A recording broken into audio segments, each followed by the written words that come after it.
De la sangsue tyrannosaure au poisson vampire, aujourd'hui nous allons vous faire découvrir 10 des créatures les plus dangereuses dans le fleuve d'Amazonie.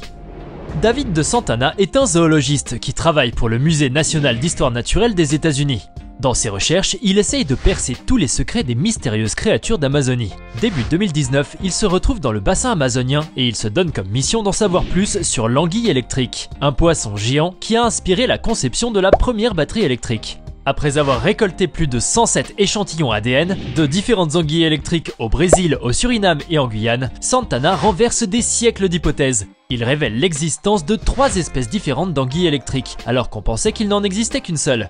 Il découvre également que l'une des 3 espèces est capable de fournir une décharge de 860 volts, bien plus que les 650 volts précédemment enregistrés. Ce qui fait de cette créature amazonienne l'une des plus dangereuses au monde, puisqu'avec une décharge de cette intensité, une anguille électrique peut paralyser un cheval ou tuer un homme adulte en un rien de temps. Elle est le générateur de bioélectricité le plus puissant connu à ce jour. Santana a certes dû faire face aux multiples dangers de l'Amazonie pour en arriver à ses conclusions, mais le résultat en vaut la peine. Sa mission n'est pas pour autant finie, il lui reste des milliers de spécimens amazoniens encore inconnus de la science à étudier ou à découvrir.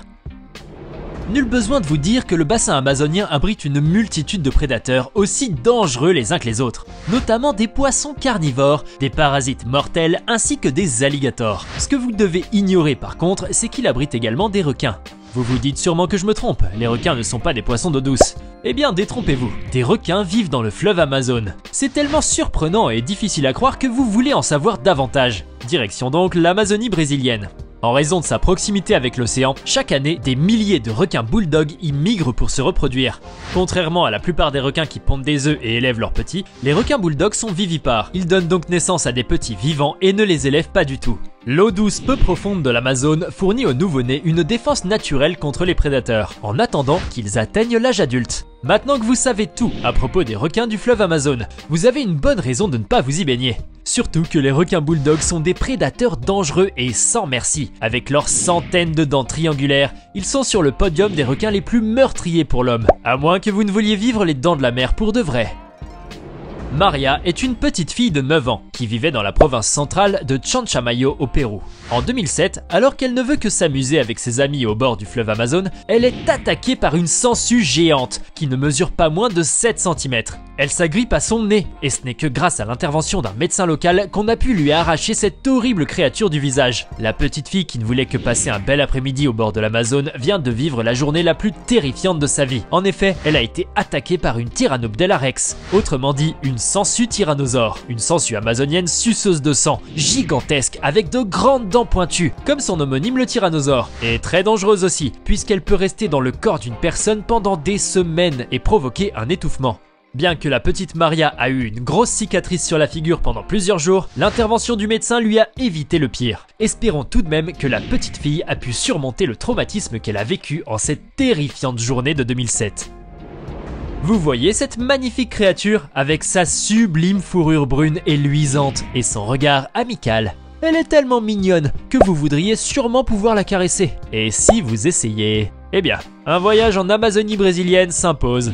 Vous voilà à bord d'un kayak dans le majestueux fleuve Amazon quand vous apercevez au loin une magnifique loutre géante. Elle est encore plus belle en vrai que sur les photos. Vous n'êtes plus qu'à quelques centaines de mètres de réaliser votre rêve de la toucher pour de vrai. Et la grosse surprise, l'inoffensive loutre se transforme en un prédateur hors pair. Elle se bat avec un caïman noir d'Amazonie et à première vue, elle a l'avantage. En effet, cette créature amicale au premier abord ne l'est pas tout à fait. Avec son 1,80 m de long et ses 30 kg, la loutre géante d'Amazonie est un carnivore féroce et très dangereux. Elle est capable de ne faire qu'une bouchée d'un être humain. Vous avez la boule au ventre, et si cette loutre n'a pas peur d'un caïman, Dieu seul sait ce qu'elle pourrait vous faire, à vous. Vous ramez alors de toutes vos forces pour vous en éloigner un maximum. Maintenant que vous êtes de retour chez vous, loin de tous les prédateurs d'Amazonie, vous comprenez mieux pourquoi on dit que tout ce qui brille n'est pas or. Vous voyez cet horrible poisson avec ses gigantesques crocs incurvés dépassant de sa mâchoire inférieure? Vous vous demandez maintenant de quel film d'épouvante sort cette créature terrifiante? Et pourtant elle est bien réelle. Dire que la réalité dépasse souvent la fiction. Mais rien de tel qu'une vidéo pour attester de la véracité de cette image. Voici donc la vidéo d'un pêcheur qui attrape un paillara, appelé également poisson Dracula ou vampire. Ce poisson vampire vit dans le bassin amazonien et il mange des piranhas au petit déjeuner, rien que ça.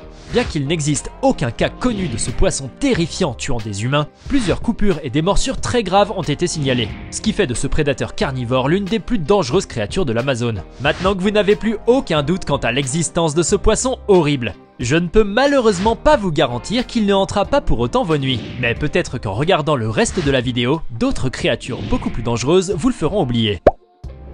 Que seraient les films d'aventure sans la scène classique de nageurs déchiquetés en quelques secondes par des piranhas voraces? Probablement pas assez captivant, vous me direz. Mais à quel point cela reflète-t-il la réalité?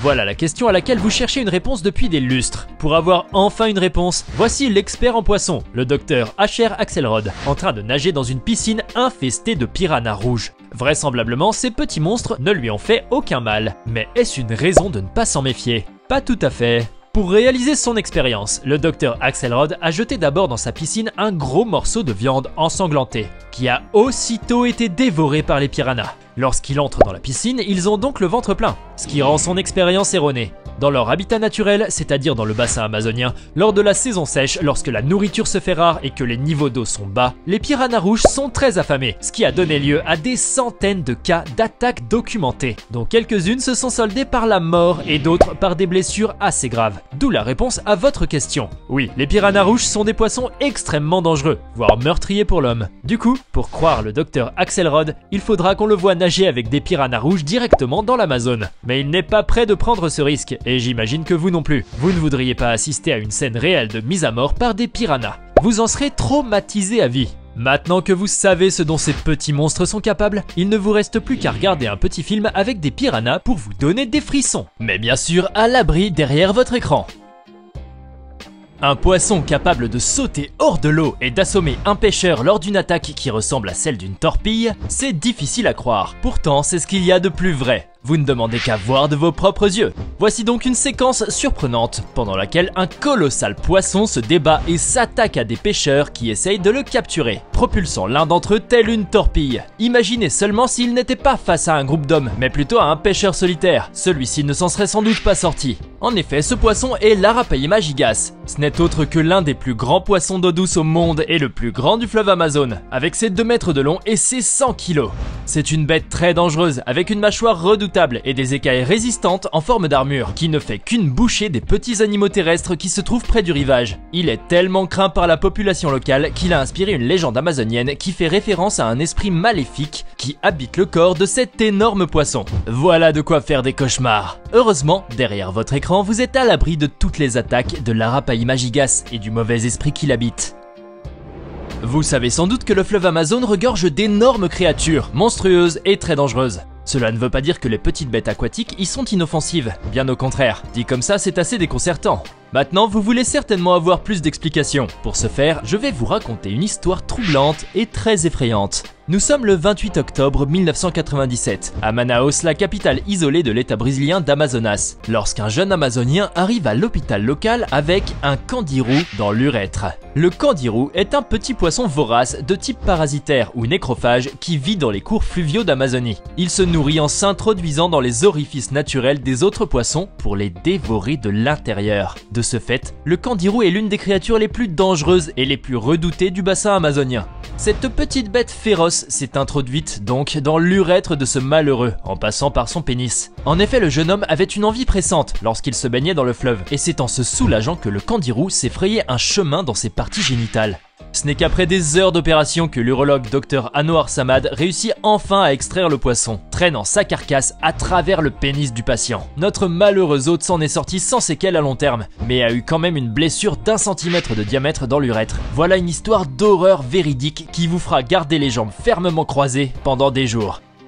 Si vous êtes fan de Pokémon, vous devez sans doute connaître Bumata. Ce que vous savez moins, c'est que ce Pokémon existe pour de vrai, ou du moins la créature dont il est inspiré. Maintenant, je suis sûr que vous voulez en savoir plus sur le vrai Bumata. Sans plus attendre, le voici. Il s'agit de la Matamata, une tortue d'eau douce qui vit dans le bassin amazonien. Et bien que son allure n'inspire pas confiance, aucun cas d'attaque de cette tortue n'a jamais été enregistré sur des humains. Elle n'en est pas moins dangereuse. Avec son camouflage naturel qui la fait passer facilement pour des feuillages, elle est une prédatrice redoutable pour toutes sortes de mammifères qui vivent dans l'Amazone, ainsi que pour tous les oiseaux qui ont le malheur de s'en approcher. Maintenant que cette tortue n'a plus aucun secret pour vous, il ne vous reste plus qu'à vous plonger dans votre enfance et chercher toutes les créatures réelles qui ont inspiré des Pokémon. Vous ne serez pas du tout déçus de ce que vous découvrirez. Venons-en maintenant à l'espèce la plus dangereuse et la plus redoutée du fleuve Amazone. C'est l'animal que vous attendez depuis le début de cette vidéo. Je sais que vous avez hâte de le voir, je ne vais donc pas faire durer le suspense. Le voici, c'est l'anaconda vert. Bien qu'il ne soit pas venimeux, son danger consiste dans sa taille, qui atteint facilement les 10 mètres de long. En effet, les anacondas verts sont des serpents constricteurs. Une fois qu'ils maîtrisent une proie, aussi grande qu'elle soit, ils la compressent dans un anneau mortel jusqu'à l'étouffement, pour enfin l'engloutir. Et même s'ils sont lents sur terre, ils sont extrêmement furtifs dans l'eau, où ils restent complètement immergés en attendant de s'attaquer aux proies qui viennent boire dans l'Amazone. Voilà de quoi vous dissuader d'envisager un jour de visiter l'Amazonie. Mais je tiens tout de même à vous rassurer, étant donné que les humains et les anacondas interagissent rarement, ils ne nous reconnaissent pas comme des proies potentielles. Ce n'est pas pour autant qu'il faut tenter le diable, surtout quand il est gigantesque et sans pitié. C'était 10 des créatures les plus dangereuses du fleuve Amazone. Dites-nous dans les commentaires laquelle vous a le plus étonné. Et si cette vidéo vous plaît, n'oubliez pas de mettre un pouce bleu, de vous abonner à la chaîne et d'activer la cloche pour recevoir toutes les notifications et ne rien manquer de nos prochains contenus.